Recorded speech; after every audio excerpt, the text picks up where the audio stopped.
Birds of prey are understandably popular with birdwatchers, and this DVD covers not just the day-flying birds of prey, but also the owls as well. Here's the account for the short-eared owl. The short-eared owl forms something of an upland counterpart to the closely related long-eared owl. Actually, that mainly applies during the breeding season, when heather moorland is the main breeding habitat of short-eared owls.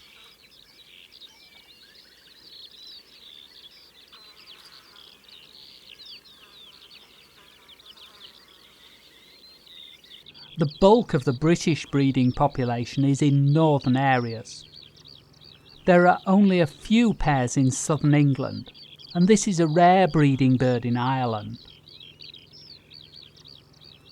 Like long-eared owls, we get an influx of continental birds in the autumn.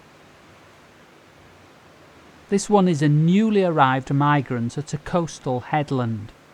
Its plumage is a bit of a mess. Possibly it made an exhausted landing on the beach and it's only now recovering. At the same time, our native birds leave their upland breeding haunts and move to lowland wintering sites. Many of them head for rough ground, close to inland or coastal wetlands, where they quarter the ground in search of small mammals or birds. In winter they're nomadic and will roam quite widely in search of prey. But local vole infestations will attract temporary concentrations of short-eared owls.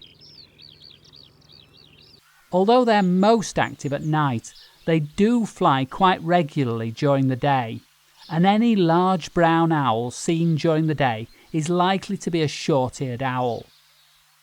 However, they are easily confused with long-eared owls, and that problem is most likely to occur in the autumn, when newly arrived long-eared owls can be seen flying around in daylight at coastal watch points. Given a reasonable view of standing birds, the short-eared owl is picked out by its yellow eyes and short, almost non-existent ear tufts. Though the ear tufts on long-eared owls are really only visible when they're alert. Identification is most difficult on flying birds, when eye colour and ear tuft length will often be impossible to see. In those circumstances, it's noticeable that short-eared owls have more obvious dark tail bars than long-eared owls. And the wingtips on short-eared owls show 2 or 3 black bands, whereas the wingtips of long-eared owls show 4 or 5 narrower and less obvious dark bands. The best feature is sometimes the whiter underparts of the short-eared owl.